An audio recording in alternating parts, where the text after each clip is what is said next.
Olá, pessoal. Vamos dar continuidade à leitura e o estudo desse livro, Ele Ama para Sempre, a mensagem do Velho Testamento, do Thomas, publicado pela editora Vida Cristã. Estamos no capítulo 5, que está falando sobre libertação no Êxodo.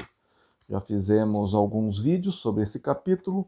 Hoje a gente vai estar falando o subtítulo Disciplina através de obstáculos. E diz o seguinte: Deus também disciplina colocando obstáculos no caminho de seu povo. Amós torna isso evidente. Em meados do século 8 a.C., o Reino do Norte, governado por Jeroboão II,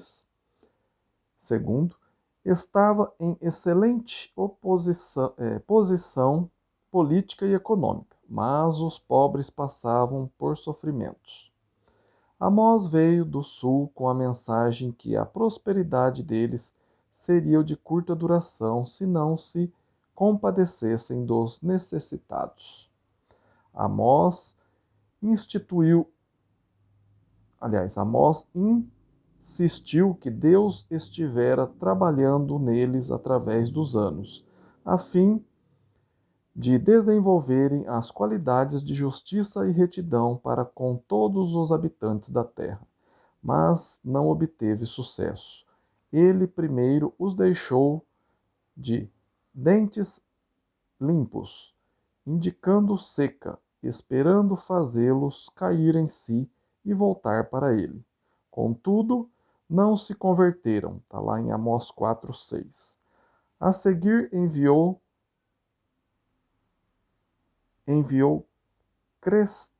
crestamente e ferrugem para devastar suas colheitas, mas com os mesmos resultados. Abre aspas. Contudo, não vos convertestes a mim, diz o Senhor Deus. Fecha aspas. Ele enviou também a peste e tropas inimigas, sem que nada fizesse efeito. Restou então o castigo drástico. Abre aspas. Prepare-te, ó Israel, para te encontrares com o teu Deus. Fecha aspas. Está lá em Amós 4:12. Deus ama tanto o seu povo que fará tudo que convier ao amor, a fim de fazê-lo reconciliar-se com ele quando se afasta. Ele irá fazer com que passem privações, ajudando-os desse modo a confiar nele quando necessitados. Deixará até que algo aparentemente prejudicial aconteça, se isso os fizer cair em si. Danos não parecem atos de amor, mas o são quando o seu propósito é restaurar o relacionamento rompidos. Está lá em Oséias 6, 1 e 2, abre aspas. Vinde e tornemos para o Senhor, porque ele nos despedaçou e nos sarará, fez a ferida e a ligará. Depois de 2 dias nos revigorará, ao terceiro dia nos levantará e viveremos diante dele. Fecha aspas. Oséias sugere que, algumas vezes, a única maneira em que Deus consegue melhorar nossa vida é despedaçando algo. Quando eu tinha 5 anos, meu tio, que aprendera ginástica no colégio, me atirou numa árvore e quebrou meu braço enquanto queria mostrar sua perícia. Naqueles anos de depressão no sul da região de Missouri, não havia equipamento de raio-x disponível. O médico colocou o braço no lugar e depois colocou 2 talas de madeira, gaze e gesso. Em 4 semanas, chegou o grande dia de tirar o gesso. Se o braço tivesse bom, haveria grande alívio, mas se ficasse torto, só haveria um remédio: quebrá-lo de novo e recolocá-lo no lugar. Este não foi, felizmente, o meu caso, mas, se houvesse necessidade, seria preferível do que as outras consequências. Quebrar um braço não parece um ato de amor, embora no final de contas seja mais desejável do que um braço torto. Para Deus, é mais desejável quebrar uma vida do que deixá-la crescer torta. Abre aspas, ele nos despedaçou e nos sarará, fecha aspas. Em diversos casos, porém, o fato de quebrar não faz diferença apreciável. Depois de inúmeras tentativas, todas elas resultando em fracasso, a única alternativa é preparar-se para o encontro com Deus, fecha aspas. O amor de Javé é tão constante que ele jamais desiste. Ele trabalha continuamente, preparando seus filhos e esforçando-se para trazê-lo de volta quando se afastam.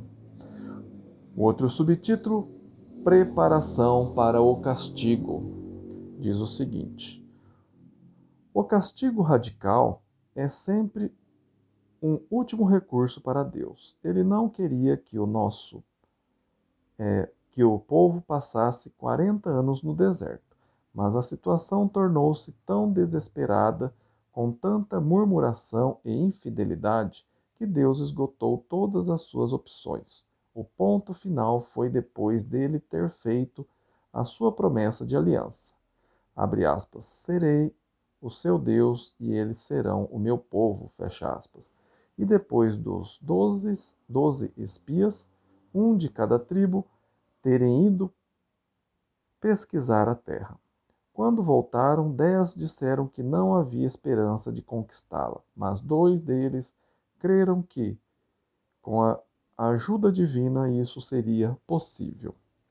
O povo clamou e chorou a noite inteira. Eles murmuravam contra Moisés e Arão e até propuseram que novos líderes fossem eleitos para voltarem ao Egito. Está lá em Números 14, versículo de 1 a 12. Como podiam ser assim?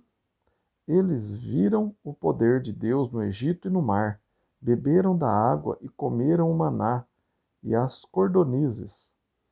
Tinham agora a audácia de queixar-se de que o, o desafio à sua frente era grande demais? O que Javé poderia fazer para convencê-los de que tarefa alguma era demasiada para ele, o Criador do céu e da terra? Eles não passavam de servos imprestáveis. Está lá em Números 14, versículo 11 e 12. Deus não levou a efeito sua ameaça por causa da defesa de Moisés. Deus é um Deus misericordioso e perdoou então o povo. Mas ele não podia deixar que aquela geração infiel ficasse sem castigo. Está lá em Números 14, 21 a 23, abre aspas. Porém, tão certo como eu vivo e como toda a terra se encherá da glória do Senhor, nenhum dos homens que, tendo visto a minha glória e os prodígios que fiz no Egito e no deserto, e todavia me puseram à prova, já 10 vezes e não obedeceram à minha voz, nenhum deles verá a terra que com juramento prometi a seus pais. Sim, nenhum daqueles que me desprezaram a verá. Fecha aspas. Aquela geração não entrou na terra. Os que tinham menos de 21 anos na ocasião tiveram, porém, esse direito. Está lá em Números, do versículo 14 ao 29. Acho que é o Números 14, de 14 a 29. As gerações que vieram depois, que cresceram no deserto, foram educadas por Deus para gozar das bênçãos da terra. A geração rejeitada não desejava realmente ter comunhão íntima com Deus. Eles queriam voltar ao Egito. Deus não obriga o homem. Ele lhe dá todas as oportunidades, mas se o homem persiste em cultivar relações no Egito e não com o Senhor, este permite então que se separe para sempre. Vamos ler mais um subtítulo. Deus age por causa do seu nome. Diz o seguinte: enquanto Moisés estava no monte recebendo a lei, o povo passou a adorar o bezerro de ouro, simbolizando Baal, o deus dos cananeus. Está lá em Êxodo 32, de 1 a 6. Deus aborreceu-se e ameaçou destruí-los.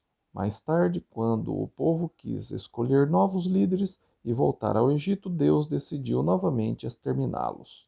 Em cada caso, Moisés discutiu com Deus e conseguiu a suspensão da pena. Parece estranho que um ser humano consegue explicar certos fatos da vida a Deus e conseguir abandoná-lo. Mas, segundo o texto, foi isso que realmente aconteceu. Moisés argumentou que era no melhor interesse de Deus continuar com o povo, embora fossem fiel e rebeldes. Não por causa deles, mas pelo juramento que as nações em redor fariam, julgamento que as nações ao redor fariam do ato de Javé. Moisés pediu que Deus agisse por causa de seu nome. O que significa isso? Abre aspas. Guia-me pelas veredas da justiça por amor do seu nome, fecha aspas. Salmo 23, versículo 3. A sequência de eventos é similar nesses dois incidentes. Primeiro, Deus se aborrece porque o povo despreza o seu amor. A descrição da ira de Deus nos faz lembrar de um marido ou uma mulher que encontra o cônjuge nos braços de um amante. Êxodo 32, de 9 a 10, abre aspas. Disse mais o Senhor a Moisés: Tenho visto a este povo, e eis que é povo de dura cerviz. Agora, pois, deixe-me, para que se acenda contra eles o meu furor, e eu os consuma. Fecha aspas.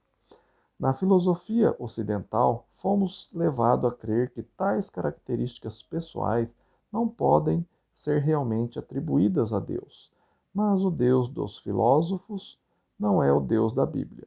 O Deus da Bíblia é tão pessoal quanto um ser humano pode ser, porque o homem é feito à imagem de Deus.